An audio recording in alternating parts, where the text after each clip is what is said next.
역사상 구약시대의 가장 위대한 지도자였던 모세. 그가 이집트에서 대략 200만 명을 이끌고 홍해를 건넜다는 사실은 대부분 알고 있지만 그의 죽음의 비밀에 대해서는 정확하게 아는 사람이 없습니다. 또한 지금까지도 그의 무덤을 어디인지 아는 사람도 없습니다. 왜냐하면 성경에 보면 그 묘를 아는 자가 없다고 정확히 나오기 때문이죠. 정말 이상하지 않습니까? 왜 성경은 이토록 모세의 죽음을 은밀한 비밀로 남겨놓았을까요? 오늘 우리는 성경에서 가장 신비로운 이야기 중 하나인 모세의 죽음에 대해서 한번 파헤쳐 보려고 합니다. 신명기 34장 7절은 모세의 마지막 모습을 상세히 기록합니다. 그의 마지막 모습은 이러합니다. 바야흐로 그는 120세가 되었습니다. 하지만 그의 눈은 흐리지 않았습니다. 기력도 쇠하지 않았죠. 그는 여전히 건강했습니다. 여전히 강했습니다. 여전히 백성을 이끌 수 있었습니다. 성경의 묘사를 보면 모세는 아직 죽음과 거리가 먼 것처럼 보입니다. 그런데 하나님은 그를 느보산 꼭대기에 올라가게 하십니다. 그리고 하나님께서 모세에게 어떻게 말씀하셨는지 신명기 34장 1절에서 4절까지 자세하게 나옵니다. 그 내용을 자세히 한번 보실까요? 하나님은 그에게 약속한 땅 전체를 보여주십니다. 북쪽 단에서부터 남쪽 소알까지, 서쪽 지중해에서부터 동쪽 골짜기까지 파노라마처럼 펼쳐진 가나안 땅. 그리고 말씀하십니다. 이것이 내가 약속한 땅이다. 내가 내 눈으로 보게 하였다. 그러나 너는 그리로 건너가지 못하리라. 왜냐하면 모세는 하나님께 한 번의 불순종으로 인해 가나안 땅에 들어가지 못합니다. 모세의 불순종과 관련된 자세한 내용은 민수기 20장 7절에서 12절에 나옵니다. 그리고 약속의 땅을 본 모세는 그 뒤로 어떻게 되었는지 알고 계신가요? 신명기 34장 5장에서 6절에는 굉장히 흥미로운 내용이 있습니다. 이에 여호와의 종 모세가 여호와의 말씀대로 모압 땅에서 죽어 벳부을 맞은편 모압 땅에 한 골짜기에 장사되었으나 오늘까지 그의 묻힌 곳을 아는 사람이 없느니라. 여호와의 종 모세가 여호와의 말씀대로 죽어 모세는 모압 땅에서 죽었습니다. 이것은 분명한 사실입니다. 하지만 그는 말씀대로 죽었다고 표현됩니다. 이 부분도 다른 구약의 인물들과 상당히 대조되는 표현입니다. 하지만 여기서 더 신비한 내용이 있습니다. 모압 땅의 한 골짜기에서 장사되었으나 과연 누가 그를 장사했을까요? 하지만 문맥을 보면 분명합니다. 여호와께서 그를 장사하셨습니다. 정말 이상합니다.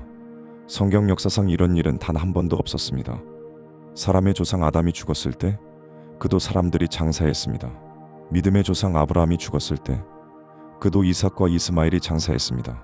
유다의 왕 다윗이 죽었을 때 그도 다윗성에 장사되었습니다.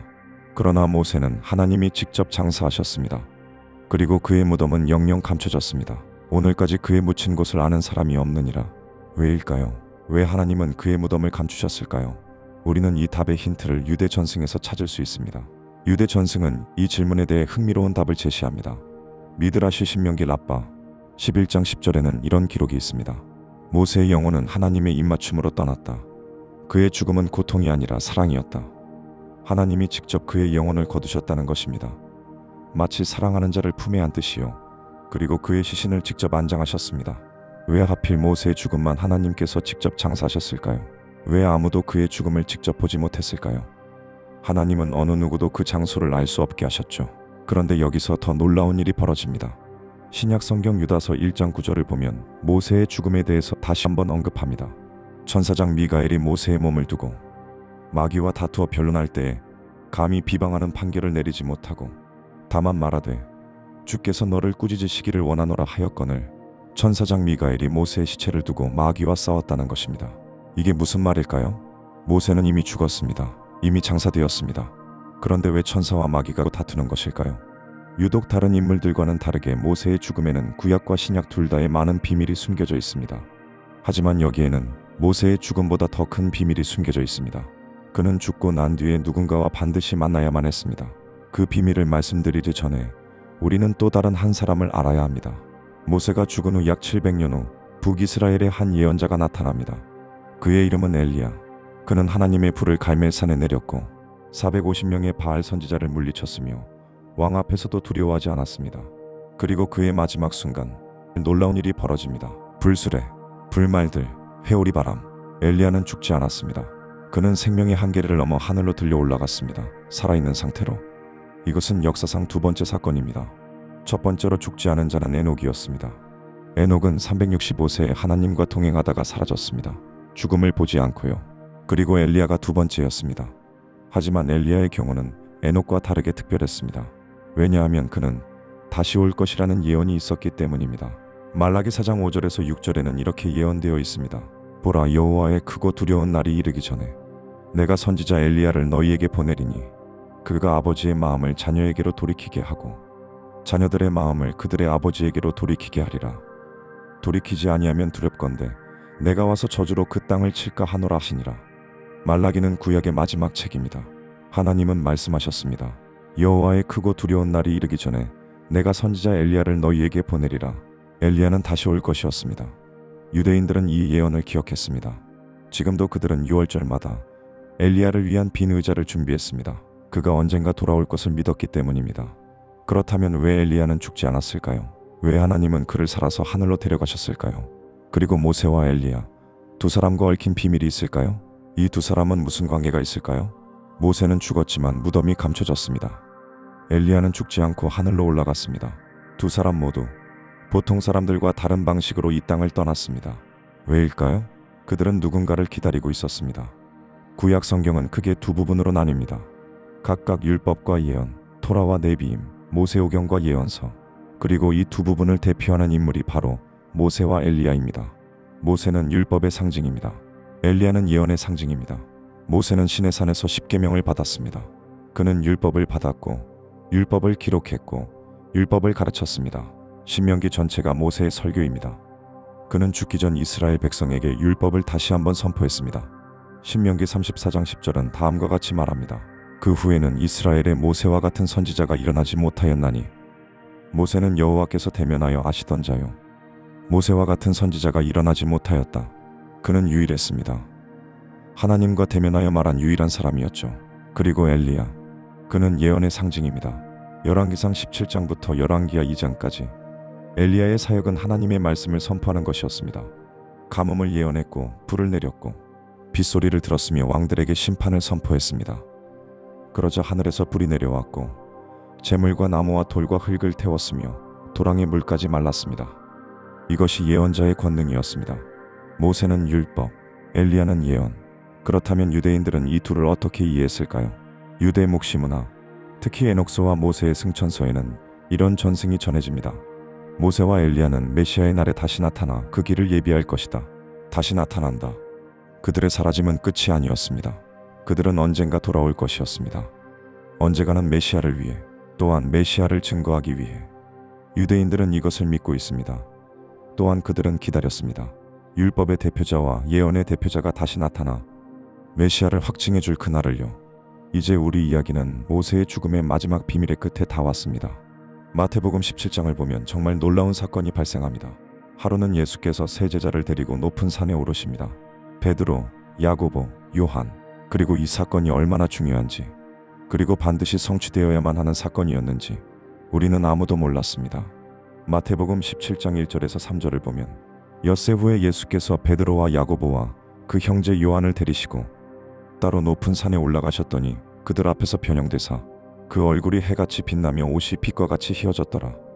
그때 모세와 엘리야가 예수와 더불어 말하는 것이 그들에게 보이거늘 예수님은 변형되셨습니다.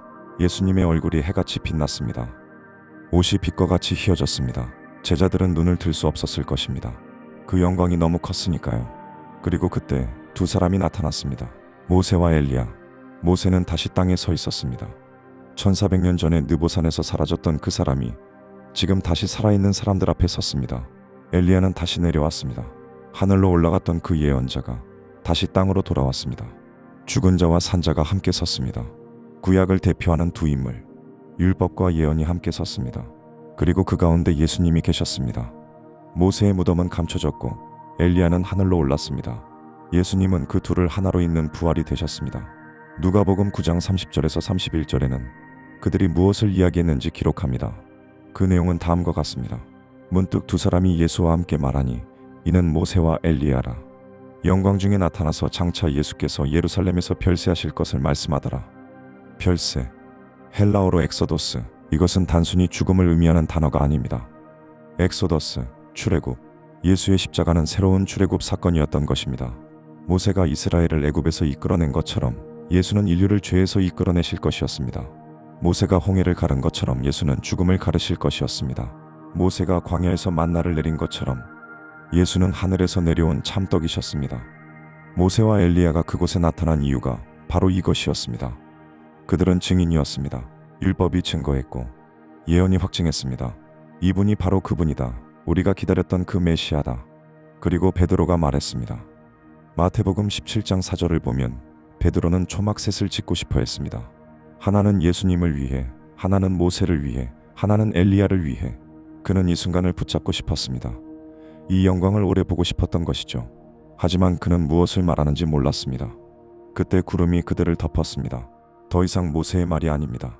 더 이상 엘리야의 말이 아닙니다. 이제 그의 말을 들어야 합니다. 율법의 말, 예언의 말은 모두 예수님의 말씀 아래로 하나가 되었습니다.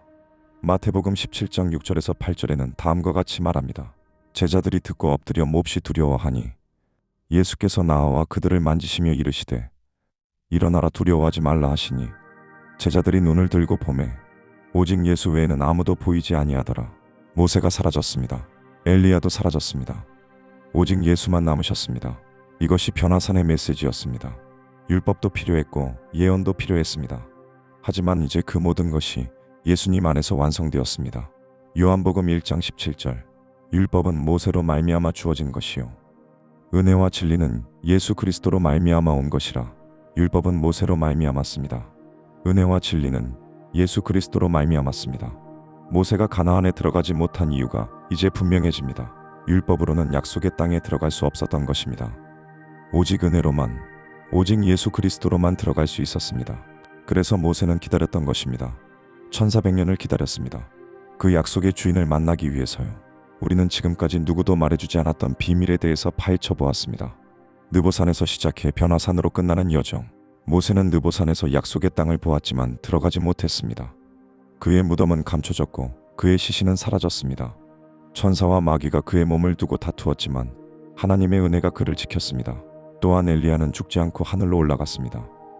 그는 여호와의 날이 오기 전에 다시 올 것이라는 예언과 함께요. 그리고 1400년이 흘렀습니다. 마침내 변화산에서 그들이 다시 나타났습니다. 율법의 대표자 모세, 예언의 대표자 엘리야. 그들은 예수님과 함께 서서 예루살렘에서 이루실 일에 대해 이야기했습니다. 히브리서 3장 5절에서 6절은 다음과 같이 말합니다.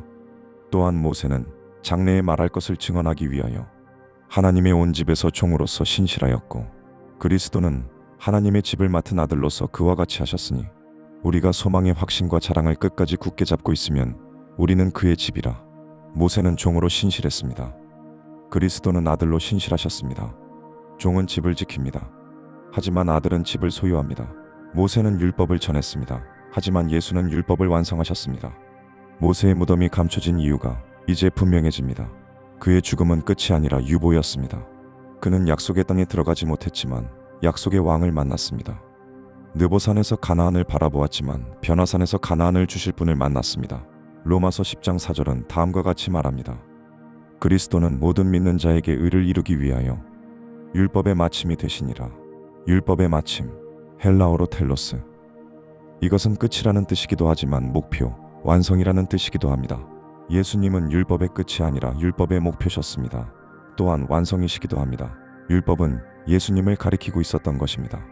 모세가 전한 모든 말씀, 엘리야가 선포한 모든 예언은 한 분을 향하고 있었습니다. 그래서 변화산에서 하나님은 말씀하셨습니다.